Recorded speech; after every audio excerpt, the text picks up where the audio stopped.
गिरिराज जी कलयुग के अंत में समाप्त अर्थात भगवत धाम चले जाएंगे, समा जाएंगे पृथ्वी पर।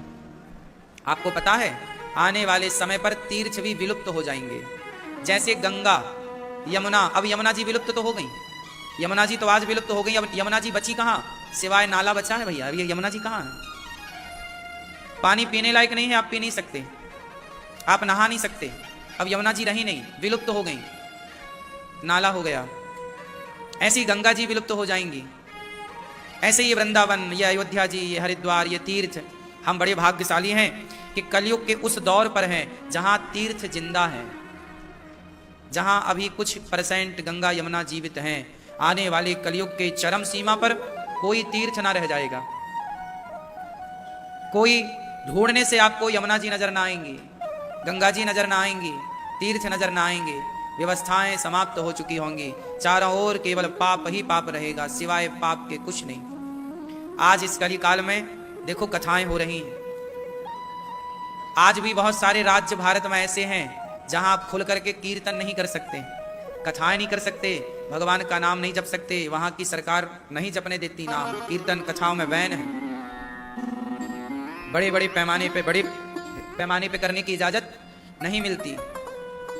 तो आज भी, और तो सब ठीक है। कई बार, पिछली बार हम दिल्ली ही गए थे, दिल्ली 2 साल पुरानी बात है। दिल्ली में हम कथा करने गए थे, तो चलती हुई कथा को बंद कराने के लिए पुलिस बल आ गया था।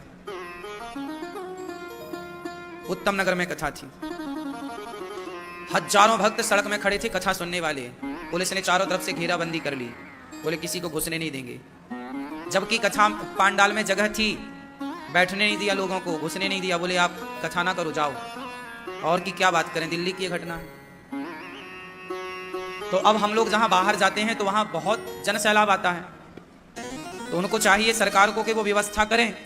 तो कुछ लोग व्यवस्था ना करके वो कहते हैं जी आप जाओ, कथा ना सुनाओ।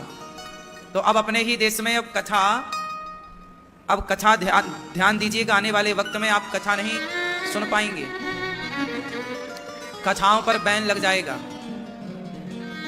कीर्तन आप खुले, अभी प्रभात फेरी निकलती है कुछ जगह, अब वैसे तो निकलती ही नहीं है। अब आपने देखा होगा कि पहले मंदिरों से घंटी की कीर्तन की आवाजें आती थी, अब वो धीरे धीरे आवाजें भी तो आनी बंद हो गई। अब शाम के टाइम शराब की दुकान में भीड़ होती है, मंदिरों में भीड़ नहीं होती। मंदिरों में घंटा बजाने वाले, अब आजकल आर्टिफिशियल घंटा लगे हैं मशीन वाले, 6 बजता है तो मशीन चालू कर देते हैं, टन टन टन टन टन वो बजाता है। जबकि पहले शाम को गांव के सभी बुजुर्ग लोग, बूढ़े लोग, बूढ़ी स्त्रियां, बूढ़े पुरुष, सभी लोग, शाम संजी बेरा हो गई, मतलब चलो पहले सारा काम धाम छोड़ के लोग शाम को और बच्चों को लेकर मंदिर जाते थे, भगवान को प्रणाम करके आते थे। सबके पहले सबको याद था, भय प्रगट कृपाला दीन दयाला कौशल्या हितकारी हर्षित महतारी। पहले ये सबको याद था, बच्चों को पहले सब जगह स्तुति यही होती थी ना, भय प्रगट कृपाला दीन दयाला कौशल्या हितकारी, जय जय सुरनायक जन सुखदायक प्रणतपाल भगवंता, ये सब याद था, पहले सबको याद था। अब देखो बच्चों को ये कुछ भी याद नहीं है। पहले के जमाने में पहले के बच्चों को रामचरितमानस की कुछ चौपाइयाँ याद थी, कुछ अच्छी चीजें याद थी।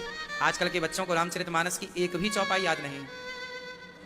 हाँ या ना मैया?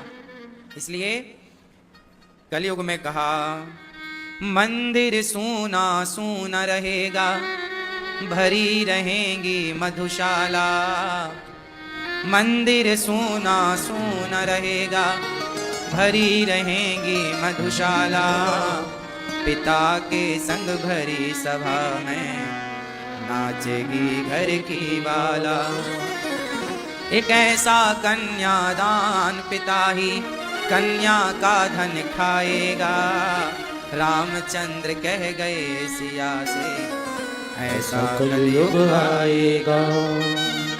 मंदिर सूना सूना रहेगा, मंदिर क्या रहेगा? खाली।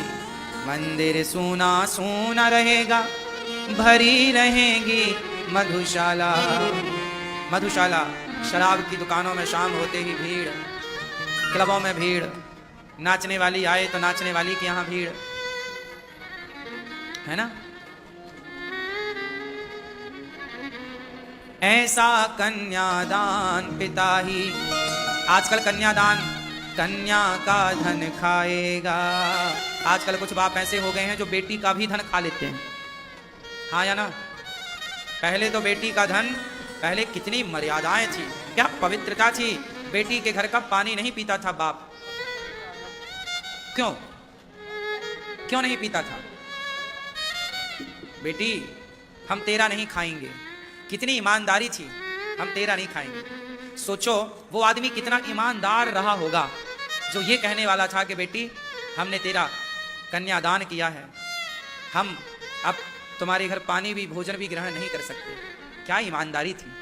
और आजकल तो बाप कुछ पिता सब खा लें बेटी का, संपत्ति भी हड़प लें मौका मिल जाए तो। कलयुग है। इस बात से पता लगता है कि पहले का ईमानदार था व्यक्ति, बेईमानी का 1 रुपया नहीं लेता था। पहले के लोग 1 लाख रुपए देने बाद भी झूठ नहीं बोलते थे। पहले के लोग पैसा देने पर भी झूठ नहीं बोलते थे। और आज के लोग एक चाय पिला दो आप किसी को तो आप एक चाय के लिए वो 4 झूठ बोल देगा। सत्यता अब रही कहाँ। पहले इंसान बिकता नहीं था, आज इंसान बेचे और खरीदे जाते हैं। पहले जवान की कीमत थी। दशरथ जी ने कह दिया था कैकेयी माँ को मैं वचन दूंगा, मांग लो 2 वरदान। मर गए दशरथ जी पर देखो 2 वरदान दिया, 2 वरदान दिया। तो 2 वरदान दिया, प्राण जाए पर वचन न जाए।